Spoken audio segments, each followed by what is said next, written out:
अनि नमस्ते सबैजना, वेलकम ब्याक माई च्यानल है। अब हामी चाहिँ यो ठ्याक्कै फेरीबाट ओह्रालो लाग्यो। अब हामी जाँदैछौँ चक्मुतिर, तर सानो छोटो मिठो जानकारी पनि दिउँ भनेर चाहिँ हामी यहाँ यसो भ्लगिङ गर्दैछौँ।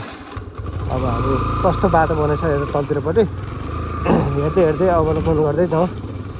अब त्रिपुङदेखि ओह्रालो चक्मुतिर जाने बाटो, मास्तिर त बाटो ठिक छ, राम्रो छ। यो बाटो पनि अहिले नयाँ टेन्डर परेर अब नयाँ ठेकदारले बनाएको कस्तो छ हेर्दै जाउँ भनेर हो। अब यस पहिलो स्टेप चाहिँ यहाँनिर अलिक अप्ठ्यारो थियो।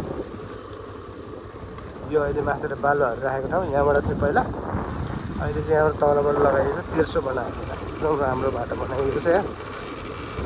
अब यहाँ अगाडिपट्टिको बाटोहरू पनि कस्तो छ यहाँबाट देख्न सक्नुहुन्छ तपाईँहरूले, यहाँको भ्यू तलपट्टि अब धेरै छ नि। यहाँबाट ठाडै उकालो थियो, यो चाहिँ एउटा यस्तो अप्ठ्यारो बाटो थियो यहाँनिर, यो अहिले बनेर राम्रो बाटो बनेछ। यहाँतिर अगाडि पनि खरतिर यो स्याङ्ती खोलाको भन्दा अलि माथिल्लो खोला, यो पनि ठुलो बनाइएको छ बाटो चाहिँ, यो राम्रो छ। अनि यहाँ हिउँ पाइप राखेको छ बिचमा, यहाँबाट हिउँ पाइप राखेर यतापट्टिबाट यहाँ तलबाट हिउँ पाइप राखेको छ, यहाँ देखिन सकिन्छ यहीँ हिउँ पाइप यहाँ राखेको छ यसरी। अनि अब माथि ठुल्ठुलो ढुङ्गाहरू चलाएको छैन, तलतिर पनि त्यो ठुल्ठुलो ढुङ्गाहरू चलाएको छैन। बाटो छँदैछ दुईवटा गाडी चलाउनको लागि, दुईवटा गाडी जानको लागि। अनि यो एउटा खोला थियो, यो पनि मुनिबाट कटेको रहेछ।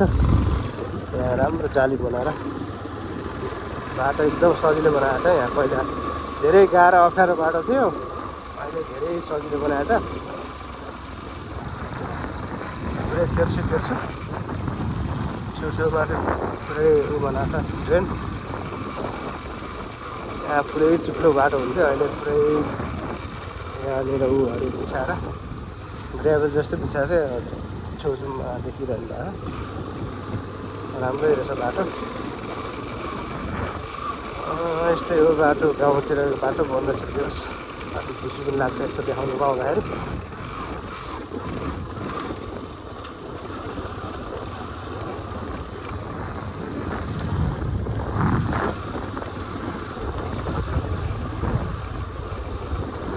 यो तल्लो खहरसम्म बनेको, तल्लो खहरसम्म बनेको छ बाटो चाहिँ, यस्तै बाटो बन्दै रहेछ। अब 1 किलोमिटर होला,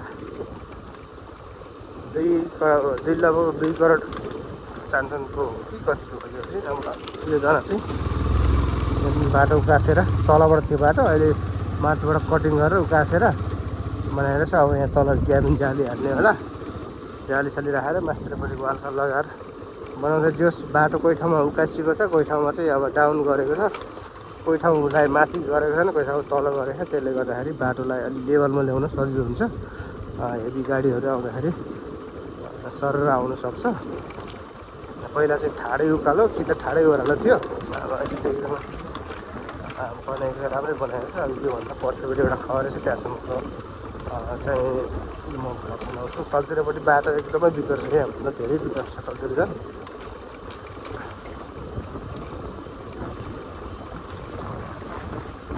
बाटो ठुलो छ, यही तल्लो घुम्तीसम्म मात्रै हो बाटो बनेको।